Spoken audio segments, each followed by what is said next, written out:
It's time for another edition of Slimer's Story Time. Hi guys, it's Kugi of the Nuevo Ghostbusters here with another Slimer Storytime episode. Let's see what book Slimer's picked out for us today. I can see he's got his winter hat on, so he's getting ready for fall to really get in the swing. And we have a Star Wars book, Chewie and the Courageous Kid. So this should be an interesting read. Chewie and the Courageous Kid, adapted by Nate Miscelli, based on Star Wars Chewbacca number 1 through 3. Chewbacca the Wookiee was on a mission. He had helped the rebellion destroy the Empire's dreaded superweapon, the Death Star, and his friends Han, Luke, and Leia needed his help to continue their fight to save the galaxy. But that would have to wait. Chewbacca had something else he needed to take care of first. We can see Chewie, Han, Leia, Luke, the Millennium Falcon, the X-Wing over here on this page. Unfortunately, the ship Chewbacca had borrowed wasn't working properly. He would have to fix the flight stabilizer to continue on his journey. So the Wookiee set out for a nearby village to find the part he needed. When Chewbacca reached the local scrapyard, he overheard the manager, a gruff-looking Bielisic, giving a young girl a hard time about the speeder bike she was trying to sell. "No sale. I know you stole this from Jam," barked the Bielisic. "I bet he'd be more interested in having you back than the bike." Chewbacca respected his fellow smugglers, and he didn't like the looks of the electro-stun prod the manager twisted in his grip, so the Wookiee stepped in just in time for the girl to escape.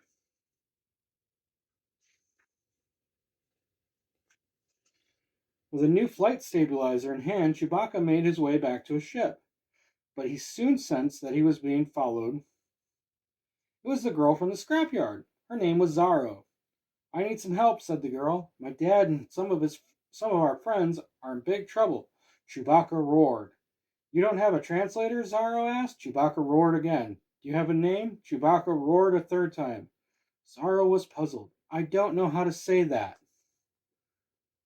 Zaro would not leave Chewbacca alone. While he worked on fixing his ship, she told him why she needed his help. John, whose speeder bike she had stolen, was a gangster who had captured her and her father along with many others and forced them to work in one of his mines. Zaro's dad had helped her escape with the bike, but she needed to go back to the mine to rescue him and the others. And she couldn't go alone. Chewie groaned. His own mission would have to wait.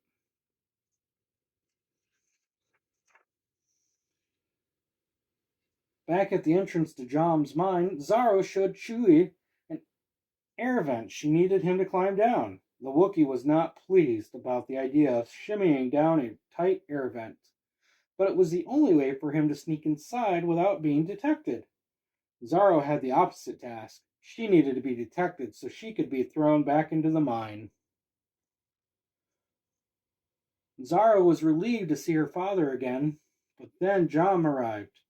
The gangster announced that he was selling the mine and all the workers trapped inside to the Empire. Zaro and her dad were doomed. Suddenly, Chewbacca broke through the crumbling rocks above.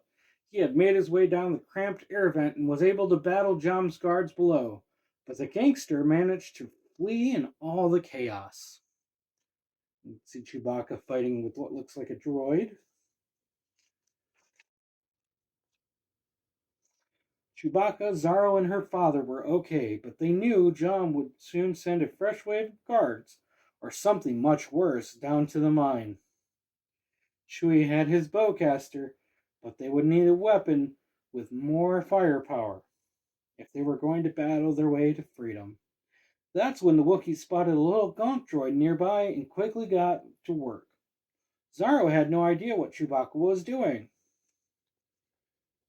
but she knew he needed to do it quickly. A rumble tore through the mine.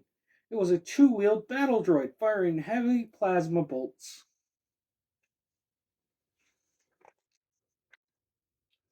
Bazak! Chewbacca thrust a staff at the battle droid, and it fizzled to a stop. He had rewired the Gonk droid and connected its power source to the staff. Chewie had an electro-stun proud of his own.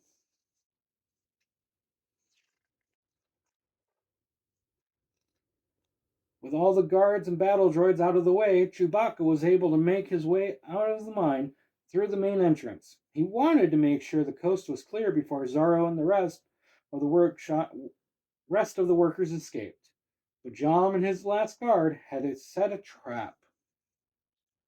The mine exploded in a fiery blast as Jom's ship zoomed away from the planet. The evil gangster had gotten away.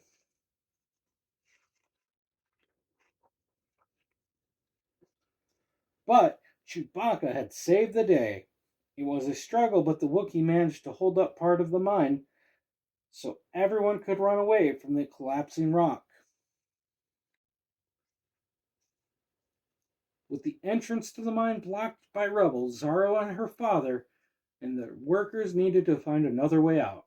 But soon they spotted something else to worry about. Poisonous beetles were crawling their way. Don't step on them, Zorro's father explained. That sends the swarm into a fury. We've got to move, Zorro said. But slowly, her father added. If we disturb them at all, they'll attack.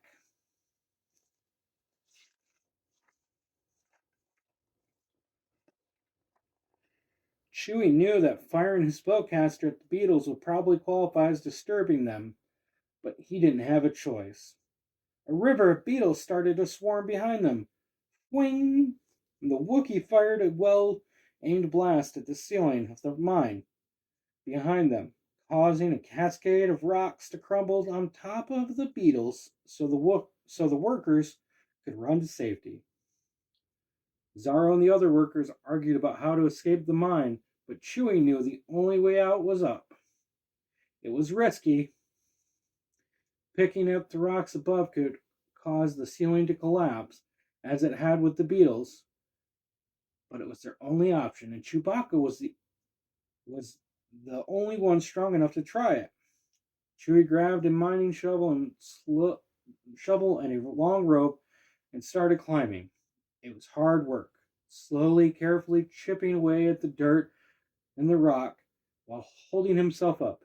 Chewbacca didn't like how often he was finding himself wriggling through such tight spaces.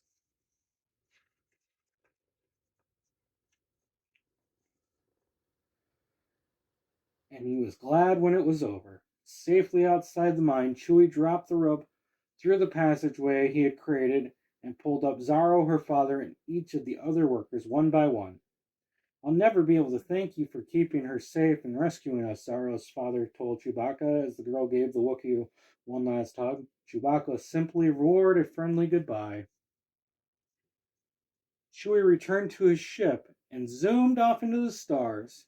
He had helped Zorro complete her mission, and now he had to finish his own.